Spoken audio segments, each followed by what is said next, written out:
हरिपुर नामक गांव में एक बूढ़ी औरत अपने बेटे हीरा के साथ रहती थी।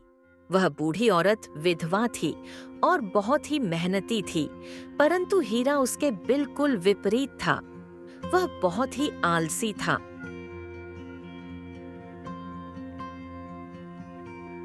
माँ, अरे वो माँ, मुझे खाना दो, जल्दी भूख लगी है। पता नहीं ये माँ भी क्या करती रहती है। पता नहीं खाना बनाया है या नहीं।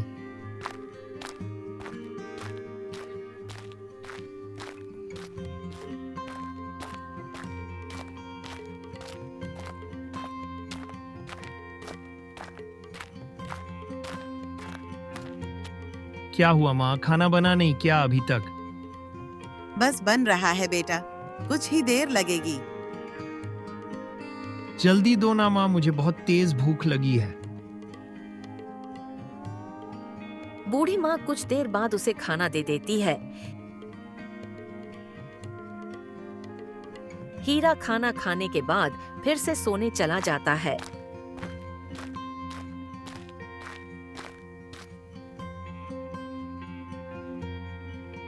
हीरा बेटा, आज तुम्हें खेतों में नहीं जाना है क्या? क्या माँ, मुझे हर रोज एक ही काम नहीं होता? मुझे भी तो आराम चाहिए। और खेतों के नाम पर हमारे पास बस एक बंजर जमीन का टुकड़ा है। नहीं बेटा, ऐसी बातें नहीं करते। बिना खेत में काम किए हम खाएंगे क्या? खेती करना तो हमारा धर्म है। क्या माँ, मुझे भी तो कुछ आराम चाहिए।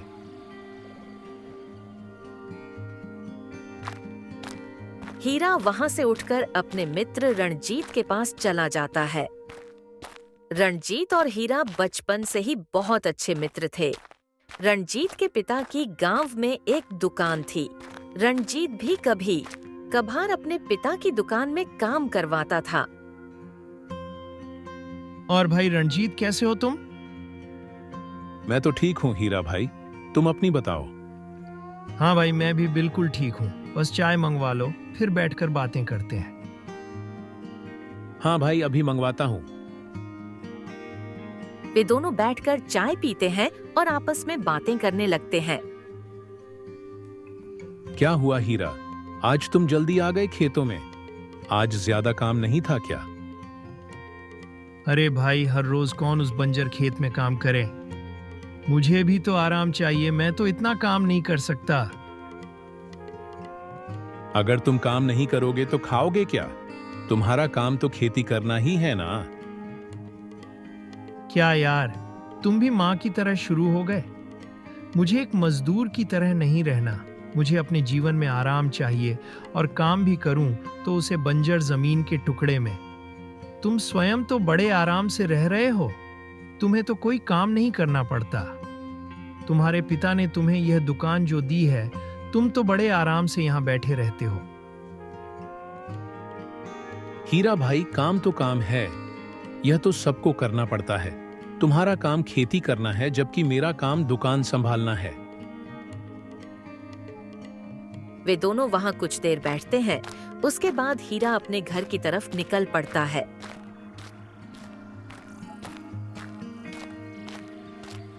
घर जाकर वह देखता है कि उसकी माँ खाना बना रही होती है।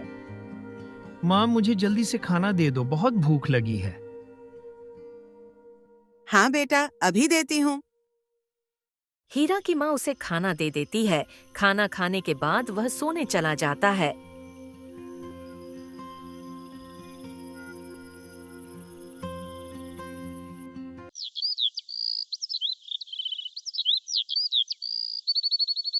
अगले दिन सुबह हीरा उठता है और अपनी माँ को आवाज लगाता है, परंतु उसे कोई जवाब नहीं मिलता। माँ कहाँ चली गई आज? हर रोज तो वह मुझसे पहले उठ जाती है, तो आज का क्या हुआ? चलो, मैं जाकर देखता हूँ।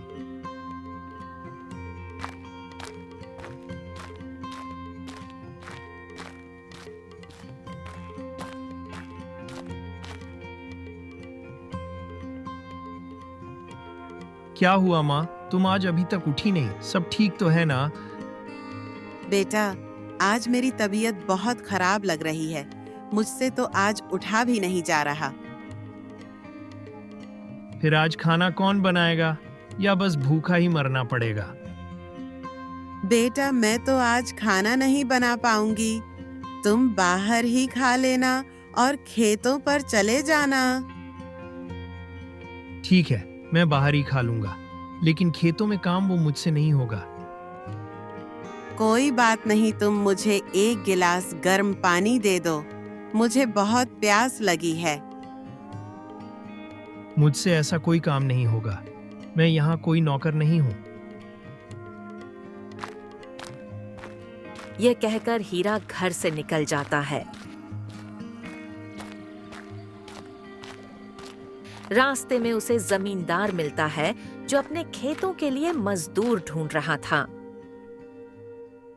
अरे हीरा, कहाँ जा रहे हो? मेरे साथ चलो, खेतों में काम है। मैं मजदूर खोज रहा हूं, तुम्हें अच्छी मजदूरी दूंगा। क्या बात कर रहे हो जमींदार? मैं और मजदूरी करूंगा। चलो चलो, किसी और को देखो। तुम में इतना घमंड किस बात का है? वैसे भी तो तुम कुछ काम नहीं करते। तो तुम कर लो मेरे हिस्से का काम। चलो चलो, अब मेरा समय मत खराब करो।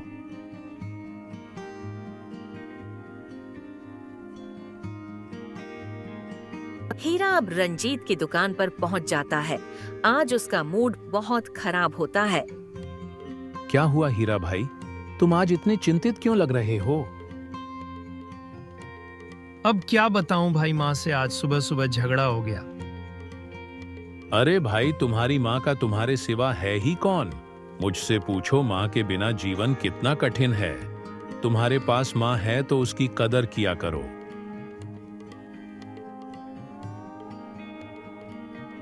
हीरा कुछ देर रंजीत के पास बैठने के बाद अपने घर की तरफ चला जाता है। सुबह सुबह की बातें याद कर वह सोचता है कि उसकी माँ उसे बहुत डांटेगी। वह घर के अंदर चला जाता है। आ गए बेटा, चलो मैं तुम्हें खाना दे देती हूँ। मैं तो सोच रहा था कि बहुत गुस्सा करेगी, परंतु माँ को तो जैसे कुछ याद ही नहीं है।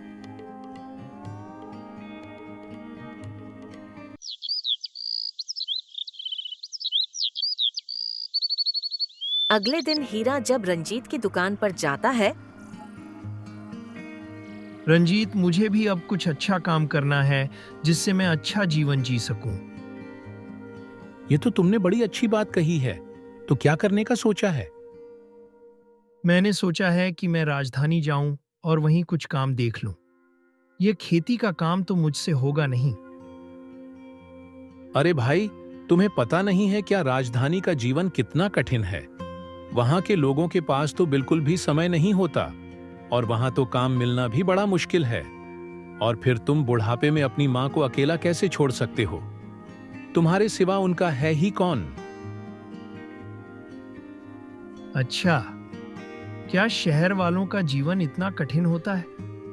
मुझे तो लगा कि कोई छोटी मोटी नौकरी करके खूब पैसा कमाऊंगा और बड़े आराम से जीवन जीऊंगा।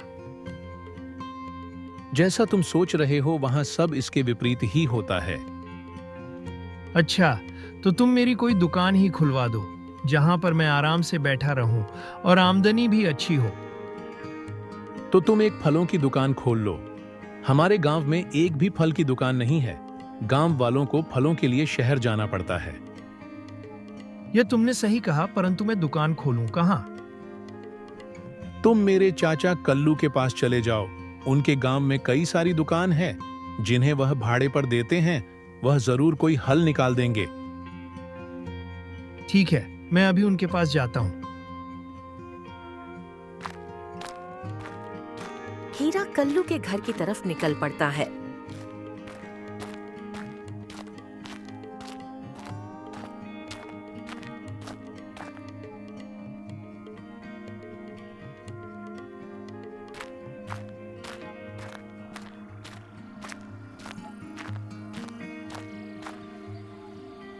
क्या हुआ हीरा, तुम आज यहाँ कैसे?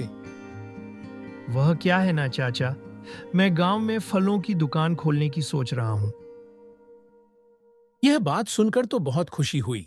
हीरा, आखिरकार तुमने काम करने के बारे में सोच ही लिया। तुम्हारी माँ ने तुम्हें बड़ी मेहनत से पाला है।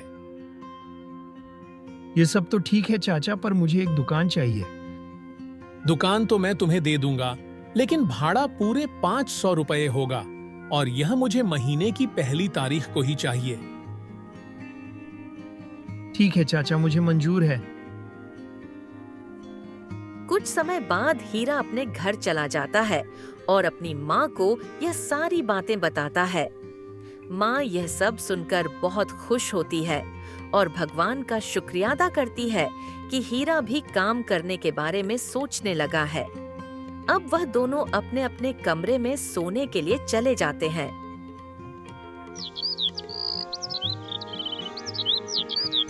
कुछ दिनों बाद हीरा एक फलों की दुकान खोल लेता है। कुछ दिन वह बड़ा खुश होता है। लोग आकर फल खरीद रहे होते हैं, परंतु धीरे धीरे दुकान से भी उसका मन भर जाता है। दुकान के कारण वह पहले की तरह आराम नहीं कर पा रहा था।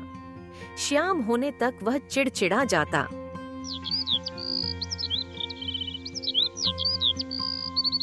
एक दिन वह सुबह सुबह दुकान चला जाता है।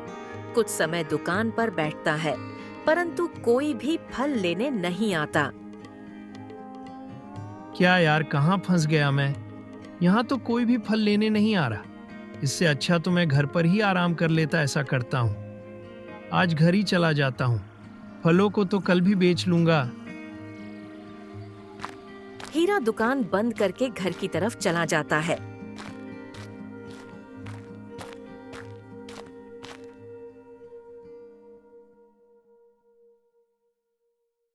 क्या हुआ बेटा, तुम आज जल्दी आ गए? आज तुमने सारे फल जल्दी बेच दिए क्या? नहीं माँ, आज तो एक भी फल नहीं बिका, इसलिए मैं घर चला आया। वहां बैठने से तो अच्छा मैं घर पर ही आराम कर लूं।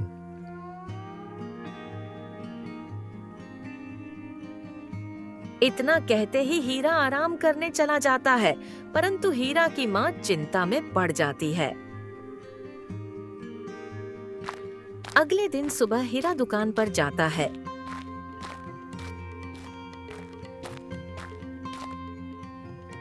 अरे हीरा, कैसे हो? गांव में फलों की दुकान करके तुमने बहुत अच्छा काम किया है भाई। जी काका, मैं तो गांव वालों को शहर की तुलना में सस्ते फल देता हूँ। अच्छा है, चलो ये बताओ, ये सेब क्या भाव दिए? सेब 200 रुपए किलो है। सेब 200 रुपए किलो? अरे भाई, क्यों लूट रहे हो? शहर में तो 150 रुपए मिल रही थी।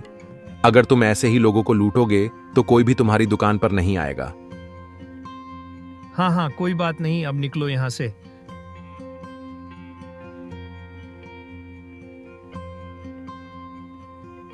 हीरा के ऐसे बर्ताव के कारण कोई भी उसे फल नहीं खरीदता। कुछ देर बाद कल्लू दुकान की तरफ चला आता है। अरे हीरा, तुमने कितने दिनों से दुकान का भाड़ा नहीं दिया है? मैंने तुम्हें शुरू में ही कहा था कि मुझे महीने की पहली तारीख को ही भाड़ा चाहिए। लाओ मेरे पैसे। कल्लू चाचा, अभी तो मेरे पास पैसे नहीं हैं। कुछ ही समय में मैं आपके सारे पैसे दे दूंगा। अगर 2 दिन में तूने पैसे नहीं दिए तो मैं तेरी दुकान बंद कर दूंगा, और पिटाई अलग से होगी तेरी।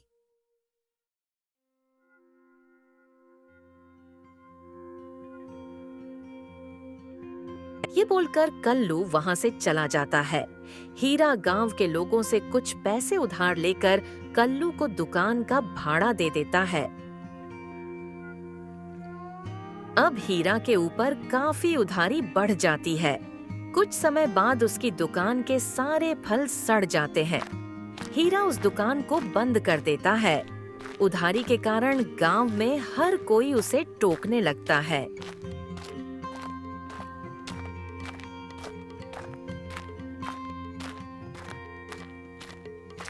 अरे हीरा, मेरे पैसे देगा या नहीं? अब तो तूने दुकान भी बंद कर दी है। मुझे पैसे चाहिए, वह भी आज के आज। भैया, आज तो मेरे पास पैसे नहीं है। मैं जल्द ही आपके पैसे लौटा दूंगा। अगर तूने जल्द से जल्द मेरे पैसे नहीं दिए तो तेरी खैर नहीं। ये हाथ में लट मैंने शौक में नहीं पकड़ रखा। हीरा इस उधारी के कारण बहुत ज्यादा परेशान होता है। वह इन सब से बाहर निकाले की तरकीब सोचता है। इतने में उसे माँ की अलमारी के गहने याद आते हैं। वह घर जाकर चुपके से अपनी माँ के गहने निकाल लेता है। गहने लेकर वह जमींदार के पास चला जाता है।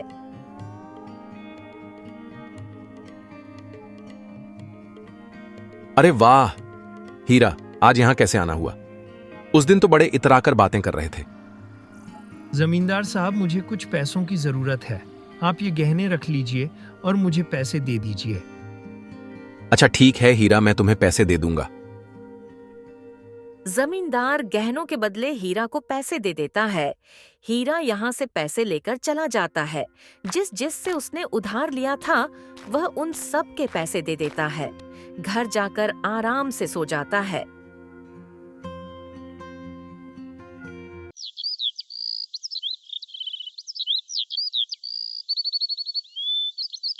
अगले दिन से उसकी वही दिनचर्या शुरू हो जाती है।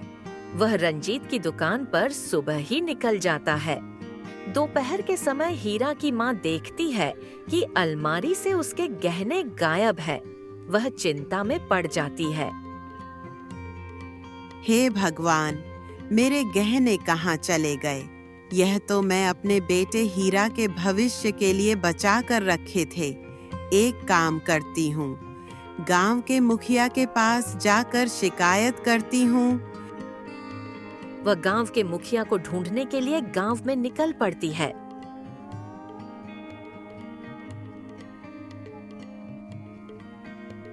अरे सविता, तुम आज यहाँ क्या कर रही हो? सब ठीक तो है ना? अब क्या बताऊं मुखिया जी, मैंने अपने बेटे हीरा के भविष्य के लिए कुछ गहने संभाल कर रखे थे, परंतु आज मैंने देखा तो अलमारी से सारे गहने गायब हैं। यह क्या बोल रही हो सविता? हमारे गांव में तो आज तक कभी चोरी नहीं हुई है। क्या तुमने हीरा से इसके बारे में कुछ पूछा है? नहीं मुखिया जी, मेरा बेटा चोरी नहीं कर सकता, और वैसे भी गहने तो उसी के लिए थे। वह ऐसा क्यों करेगा? देखो सविता, सुनने में आया है कि हीरा पर काफी उधारी हो गई थी और अभी 1-2 दिन पहले ही उसने सारी उधारी उतार दी है। इससे तो यही साफ होता है कि गहने हीरा ने ही लिए हैं। तुम एक बार हीरा से बात करके देखो। जी मुखिया जी। हीरा की माँ वापस घर चली आती है और हीरा के आने का इंतजार करती है। कुछ देर बाद हीरा घर चला आता है। माँ उसे गहनों के बारे में पूछती है तो हीरा बिना किसी हिचकिचाहट के उसको सारी बातें बता देता है। बेटा, तुमने यह क्या किया? बड़ी मुश्किलों से मैंने वह गहने तेरे भविष्य के लिए जोड़ रखे थे। अगर तू सही से काम करता तो यह दिन कभी नहीं देखने पड़ते। मैंने कुछ गलत थोड़ी ना किया है। आपने गहने मेरे लिए ही रखे थे ना, तो मैंने उनका उपयोग कर लिया। वैसे भी आपने मुझे दिया ही क्या है? एक बंजर जमीन का टुकड़ा। इतना बोलते ही हीरा घर से निकल जाता है। वह रंजीत की दुकान पर पहुंच जाता है। क्या हुआ भाई, तू इतना गुस्से में क्यों लग रहा है? कोई बात हुई हो तो मुझे भी बता। क्या बताऊं भाई, मैं अपनी माँ से तंग आ चुका हूँ। आखिर उन्होंने मुझे दिया ही क्या है? एक बंजर जमीन का टुकड़ा। मैंने आज कुछ गहने क्या गिरवी रख दिए। वह तो भड़क गई है, मुझ पर गुस्सा कर रही है। सभी माता पिता अपने अपने बच्चों के लिए कुछ ना कुछ करते हैं, न जैसे तुम्हारे पिता ने तुम्हारे लिए दुकान खोल दी। हीरा के पीछे रंजीत के पिता खड़े थे, जो उनकी बातें सुन रहे थे। वह हीरा के पास आते हैं और कहते हैं, अरे हीरा, तुम तो बिल्कुल अपने पिता के जैसे निकले। तेरे पिता भी तेरे की तरह आलसी थे और सारा दिन नशे में रहते थे। उसने अपनी सारी जमीन, घर, सब कुछ बेच दिया। तेरी माँ ने ही तेरे लिए यह जमीन का टुकड़ा बचाया है। अगर यह जमीन का टुकड़ा भी नहीं होता तो उसने लोगों के घरों में बर्तन साफ करके व मजदूरी करके तुझे पाला है। तुम्हें शर्म आनी चाहिए जो तुम अपनी माँ की इज्जत नहीं करते। इतना सुनते ही हीरा अपने घर की तरफ दौड़ता है। घर जाने पर माँ से कहता है, माँ, मुझसे बहुत बड़ी गलती हो गई है। मुझे माफ कर दो माँ। मैं आगे से कभी आलस नहीं करूंगा। मैं दिन रात मेहनत करूंगा और तेरे गहने भी वापस ले आऊंगा। कोई बात नहीं बेटा, तूने अपनी गलती मान ली, यही बहुत है। हीरा अगले दिन से ही खेत में काम करने लगता है। कुछ दिन की कड़ी मेहनत के बाद वह बंजर खेत में फसल उगा लेता है।